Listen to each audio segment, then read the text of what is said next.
जय श्री राम भक्तों। दोस्तों, कथा बहुत ही सुंदर है। आज की कथा है बूढ़े का दाव और बाघ। आइए कथा श्रवण करें। बहुत समय पहले की बात है। किसी नगर के एक गांव में एक बुजुर्ग दंपत्ति रहता था। पति का नाम था हरिया और पत्नी का नाम कोमल। वे बहुत निर्धन थे और उनके कोई संतान भी नहीं थी। हरिया के पास थोड़ी सी जमीन थी जिस पर वह सब्जियां बो लिया करता था। इनमें से कुछ सब्जियां तो उनके घर में ही काम आ जाती थी और बाकी हरिया बाजार में बेच आता था। यह गांव घने जंगल के किनारे पर बसा था, इसलिए यहाँ बहुत शांति थी। यह दंपत्ति अपना अधिकतर समय भगवान जगन्नाथ की पूजा अर्चना में लगा दिया करता था। कुछ दिनों से गांव में एक बाघ ने आतंक मचा रखा था। घरों के बाहर बने बाड़ों में से रोजाना कोई ना कोई पशु उसका शिकार बनता था। गांव वालों को समझ नहीं आ रहा था कि उससे छुटकारा पाने के लिए क्या किया जाए। चौपाल पर पंचायत जमा हो गई। एक काम करते हैं, पशुओं को बंद आंगन में रखना शुरू कर देते हैं, पंचों ने सलाह दी। जिन लोगों के घर में बड़े बड़े आंगन थे वे इस पर सहमत हो गए। सभी के पशु पास पड़ोस के आंगनों में बांध दिए गए, लेकिन बाघ को कोई दीवार नहीं रोक पाई। दीवारें फांदकर वह घर के लोगों की नाक के नीचे से अपने शिकार को उठा ले जाता था। पहले तो बाघ रात में ही उत्पात मचाता था, पर अब तो वह दिन दिहाड़े गांव में घुस आता था। कोई ऐसा बहादुर व्यक्ति नहीं था जो उसे चुनौती दे सके। गांव वालों के मन में इस खूंखार बाघ का भय जैसे बैठ चुका था। इस पर पंचायत की आपात बैठक बुलाई गई। यह बाघ तो दिन पर दिन मुसीबतें बढ़ाता जा रहा है। मुखिया बोला, जी यह तो हमें भी निशाना बनाएगा। किसी ने कहा, मुझे लगता है कि इस गांव को छोड़ देने के अलावा हमारे पास कोई चारा नहीं। मुखिया ने सबके सामने सुझाव रखा। तो अब हम कहाँ जाएं? सब कहने लगे, नदी के पार जो गांव है हम वहाँ जा सकते हैं। उस गांव का मुखिया मुझे जानता है। कुछ समय के लिए वहाँ रह लेते हैं। जब हमारा गांव खाली हो जाएगा तो वह दुष्ट बाघ यहाँ आना ही छोड़ देगा। उम्मीद है कि वह यहाँ से कहीं दूर चला जाए, उसके बाद हम यहाँ वापस आ जाएंगे। सब सहमत हुए और तय किया गया कि गांव वाले अपने पशुओं के साथ रात में पड़ोस के गांव चले जाएंगे। गांव खाली होने लगा, सभी रवाना होने लगे, लेकिन हरिया और कोमल नहीं गए। तुम्हें नहीं लगता कि हमें भी चल देना चाहिए? कोमल ने पूछा। क्या करेंगे हम वहां? मैं तो बूढ़ा हो चुका हूं, कोई काम तो कर नहीं सकता। अरे भूखे मर जाएंगे वहां। इससे तो अच्छा उस बाघ के हाथों मर जाना है। कम से कम उसकी भूख तो मिटेगी, हरिया ने समझाया। अगली सुबह हरिया पौ फटने से पहले जाग गया। गांव के चौक में एक गहरा गड्ढा खोदकर उसने उसके आसपास खुशबूदार फूल फैला दिए। अपनी पत्नी को साथ लेकर वह गड्ढे में उतर गया और बैलगाड़ी के एक पहिए से उसने गड्ढे को ढक दिया। दोनों नीचे छिपकर बैठ गए। बाघ गांव में घुसा तो उसने देखा कि पूरा इलाका वीरान पड़ा है। भूख मिटाने के लिए आज उसे केवल एक बूढ़ा लंगड़ा भैंसा ही मिला। गांव के चौक में पहुंचकर बाघ जोर जोर से दहाड़ने लगा। वह अपने आप को गांव का राजा समझ रहा था। कुछ देर बाद वह बैलगाड़ी के उसी पहिए पर जा बैठा। फूलों की सुगंध के कारण उसे बिल्कुल पता नहीं चला कि वहां कोई इंसान भी है। भैंसे को खाने के बाद बाघ सुस्ताने लगा और वहीं सो गया। हरिया ऐसे मौके की ताक में ही बैठा था। सो रहे बाघ की पूंछ पहिए की खाली जगह के बीच लटक रही थी। हरिया ने धीरे से उसकी पूंछ को खींचा, फिर पत्नी के कान में बुदबुदाया, कोमल, मैं इस पूंछ पर लटकने वाला हूं, तुम भी मेरी कमर कसकर पकड़कर पूरा जोर लगाना, कुछ भी हो जाए छोड़ना मत। पागल हो गए हो क्या? बाघ हमें खा जाएगा, कोमल ने जवाब दिया। अरे मरना तो हमें वैसे भी है, क्यों ना एक बार मुकाबला किया जाए।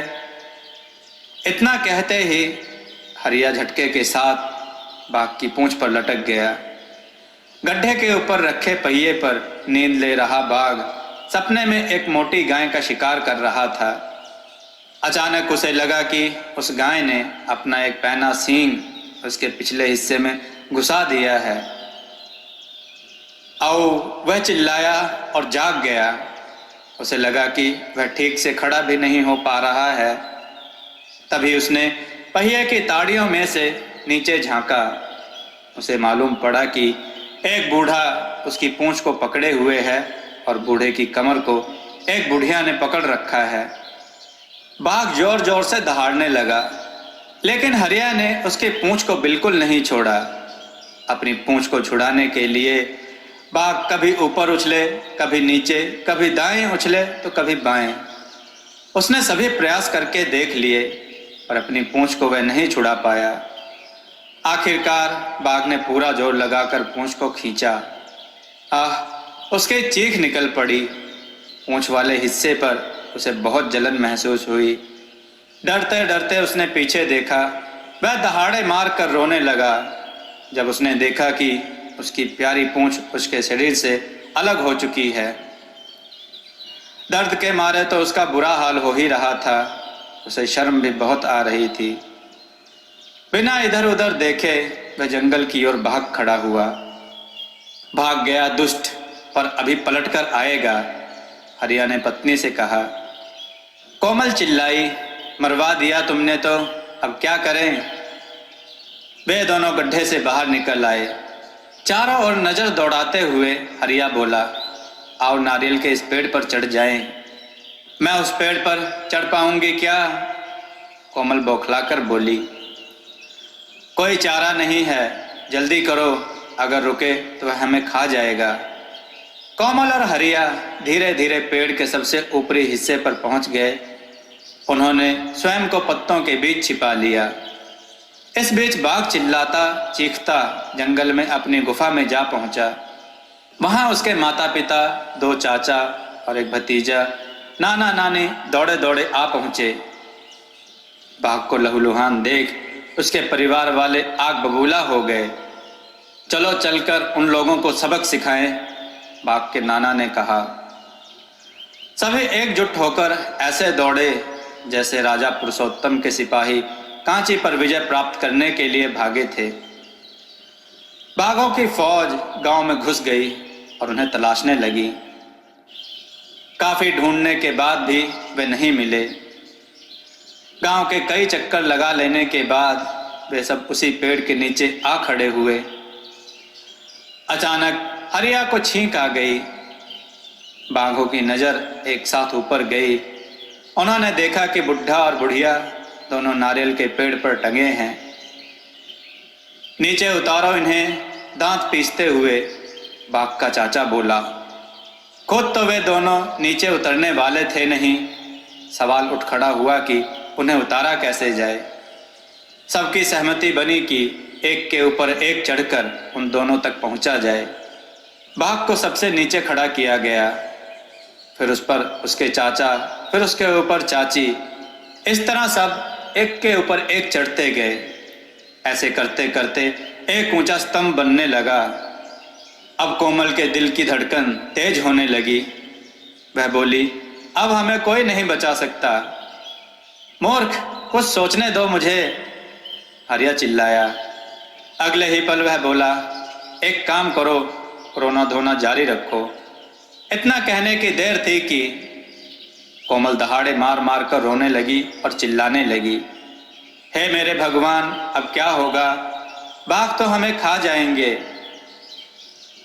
रोना बंद करो कोमल और सुनो मेरी बात। इस पेड़ पर जो नारियल लगे हैं ना, एक एक करके मैं इन्हें तोड़ूंगा और सबसे नीचे खड़े पूंछ कटे बाघ को मारूंगा। तुम्हें तो पता है मेरा निशाना अचूक है। एक नारियल भी अगर ठीक उसके सर पर जा लगा तो उसका सर बुरी तरह फट जाएगा। पूंछ तो उसकी काट ही दी है, अभी अपना सिर भी तुड़वाएगा। नीचे खड़ा बाघ यह सुन रहा था। ये बुढ़ा और बुढ़िया तो मेरी जान लेकर छोड़ेंगे। पूंछ तो उखाड़ दी, अब मेरा सिर तोड़ने की तैयारी कर रहे हैं। बाघ ने सोचा और वहां से भाग लिया। बाघ के नीचे से हटते ही उसके सारे रिश्तेदार एक के बाद एक दूसरे पर गिरते गए। उनके सिर फूटे, हड्डियां टूटी, पैरों में मोच आई और उनकी पूंछें कुचली गई। अब तो उन्होंने आओ देखा ना ताओ, वे हड़बड़ाते हुए जंगल की ओर दौड़ पड़े। जल्द ही यह खबर गांव वालों तक पहुंच गई कि उस बुजुर्ग दंपत्ति ने इलाके को बाघों से छुटकारा दिला दिया है। सब वापस अपने गांव लौट आए। हरिया को गांव का मुखिया बना दिया गया। इसके बाद दोनों पति पत्नी खुशी खुशी रहने लगे। दोस्तों, आपको यह कथा कैसी लगी? अपने विचार और सुझाव कमेंट में जरूर दें। हमारी कथाओं को लाइक करें, हमारे चैनल को सब्सक्राइब करना न भूलें। हमारी कथाओं को शेयर जरूर करें जिससे लोगों को अच्छा ज्ञान प्राप्त हो। जय श्री राम भक्तों।